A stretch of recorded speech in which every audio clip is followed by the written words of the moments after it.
রাজ্যের বিভিন্ন স্থানে যে সকল বিদ্যালয়ে এই মুহূর্তে ছাত্র সংখ্যা সম্পূর্ণ শূন্য অর্থাৎ জিরো এনরোলমেন্ট স্কুল যেগুলি রয়েছে এবং তার পাশাপাশি যে সমস্ত স্কুলেতে ছাত্র শিক্ষকদের অনুপাত সঠিকভাবে নেই অর্থাৎ যেখানে ছাত্রদের তুলনায় শিক্ষকদের সংখ্যা কিন্তু বেশি, সেই সমস্ত জায়গায় রেশনালাইজেশন প্রক্রিয়ার মাধ্যমে যে সারপ্লাস টিচারের ট্রান্সফার বিষয়টি এই মুহূর্তে চালু রয়েছে সে বিষয়ে কিন্তু একটি অত্যন্ত গুরুত্বপূর্ণ খবর এই মুহূর্তে উঠে এসছে। ইতিপূর্বেই শিক্ষা দপ্তর থেকে কিন্তু এই জিরো এনরোলমেন্ট যে সমস্ত স্কুলগুলি রয়েছে এবং সারপ্লাস টিচারের রেশনালাইজেশন প্রক্রিয়া সংক্রান্ত যে এসওপি অর্থাৎ কিনা স্ট্যান্ডার্ড অপারেটিং প্রসিডিওর সেটা প্রকাশ করা হয়েছিল, কিন্তু অতি সম্প্রতি তাতে কিন্তু একটা বড় ধরনের পরিবর্তন দেখা দিয়েছে। কি সেই পরিবর্তন এবং কিভাবে সারপ্লাস টিচারদের বদলি করা হবে সে বিষয়ে জানাবো আজকের এই ভিডিওতে। তাই ভিডিওটা অত্যন্ত গুরুত্বপূর্ণ হতে চলেছে। ভিডিওটা সংক্ষিপ্ত হবে, তাই ভিডিওটার শুরু থেকে শেষ পর্যন্ত অবশ্যই মন দিয়ে দেখবেন, তাহলেই বুঝতে পারবেন যে মাধ্যমিক স্কুলগুলির ক্ষেত্রে এবং প্রাইমারি স্কুলগুলির ক্ষেত্রে সারপ্লাস টিচারের বদলি কি পদ্ধতিতে হবে সেই সংক্রান্ত বিষয়টা কিন্তু আপনাদের কাছে সম্পূর্ণ পুরোপুরি পরিষ্কার হয়ে যাবে। তাহলে চলুন কথা না বাড়িয়ে দেখে নেওয়া যাক যে এ সংক্রান্ত শিক্ষা দপ্তর থেকে সম্প্রতি যে রিভাইজড এসওপি টি প্রকাশ করা হয়েছে তাতে এই সারপ্লাস ট্রান্সফার সংক্রান্ত কি নিয়মাবলী দেওয়া হয়েছে। দেখুন স্ক্রিনে আপনারা দেখতে পাচ্ছেন সেই revised SOP for transfer of teacher and non-teaching staff from zero enrollment schools and rationalization of surplus teacher।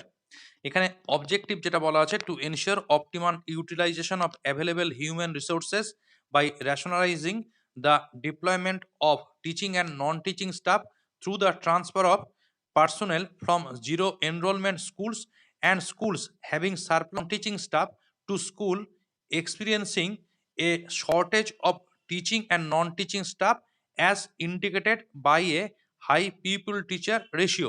ঠিক আছে, এখানে বলা হয়েছে যে যে সমস্ত স্কুলগুলিতে এই মুহূর্তে জিরো এনরোলমেন্ট রয়েছে অর্থাৎ ছাত্র নেই, সেই সমস্ত স্কুলগুলি থেকে যে সমস্ত শিক্ষকরা রয়েছেন তাদেরকে সেই সমস্ত স্কুলে নিয়ে যাওয়া যেখানে এই মুহূর্তে শিক্ষকের ঘাটতি রয়েছে, এবং যে সমস্ত স্কুলগুলিতে ছাত্র শিক্ষকদের অনুযায়ী থেকেও বেশি সংখ্যক শিক্ষক রয়েছে অর্থাৎ সারপ্লাস টিচার রয়েছে তাদেরকেও যাতে যে সমস্ত স্কুলে শিক্ষকের ঘাটতি রয়েছে সেই সমস্ত স্কুলে নিয়ে যাওয়া যায়, তার জন্যই এই রেশনালাইজেশন প্রক্রিয়া বা এই যে এসওপি সেই এসওপি প্রকাশ করা হয়েছে।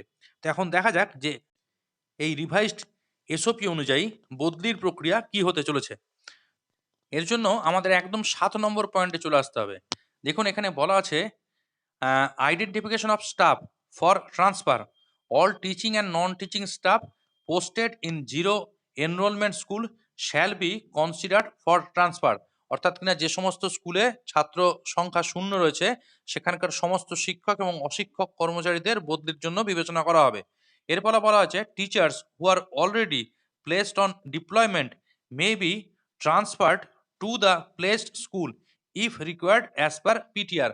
অর্থাৎ যে সকল শিক্ষক ইতিমধ্যেই ডিপ্লয়মেন্টে অর্থাৎ অন্য জায়গায় অস্থায়ীভাবে নিযুক্ত আছেন, পিটিআর অর্থাৎ ছাত্র শিক্ষক অনুপাত অনুযায়ী প্রয়োজন হলে তাদেরকেও এই একই স্কুলে স্থায়ীভাবে বদলি করা যেতে পারে।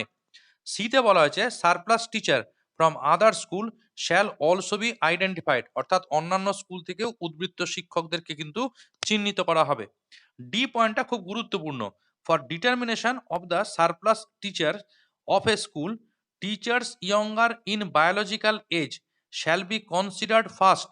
However, any willing senior teacher may opt for being considered as surplus teacher। অর্থাৎ এখানে বলা হচ্ছে যে স্কুলের উদ্বৃত্ত শিক্ষক নির্ধারণের ক্ষেত্রে বয়সে সর্বকনিষ্ঠ শিক্ষককে কিন্তু প্রথমে বিবেচনা করা হবে, তবে কোনো বয়োজ্যেষ্ঠ বা সিনিয়র টিচার যদি স্বেচ্ছায় উদ্বৃত্ত শিক্ষক হতে চান তবে তাকেও বিবেচনা করা যেতে পারে। এটা কিন্তু অত্যন্ত গুরুত্বপূর্ণ। এবার ই পয়েন্টে বলা হচ্ছে for secondary school subject wise surplus teacher would be considered, অর্থাৎ মাধ্যমিক স্কুলের ক্ষেত্রে বিষয়ভিত্তিক উদ্বৃত্ত শিক্ষক নির্ধারণ করা হবে। এবার চলুন দেখে নিই প্রাথমিক বিদ্যালয়গুলির ক্ষেত্রে বদলির নিয়ম কি হতে চলেছে। এখানে এফ পয়েন্টে বলা আছে for primary schools with low PTR the concerned HT would not be considered as surplus teacher for transfer, being head of the institution. As there is no specific subject wise post of teachers in primary schools, for determination of the surplus teacher of a school, teachers younger in biological age shall be considered first.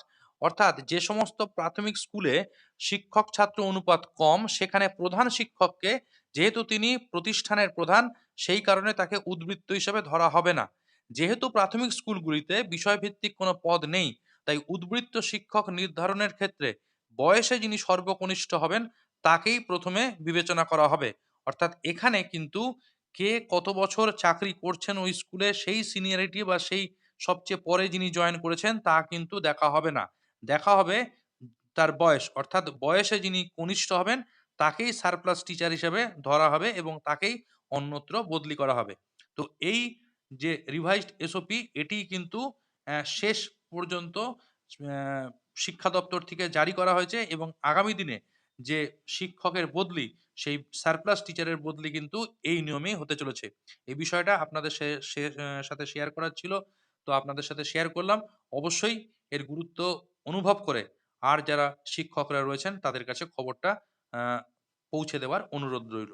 ভালো থাকুন সকলে, সুস্থ থাকুন এবং অবশ্যই চ্যানেলের সাথে থাকুন।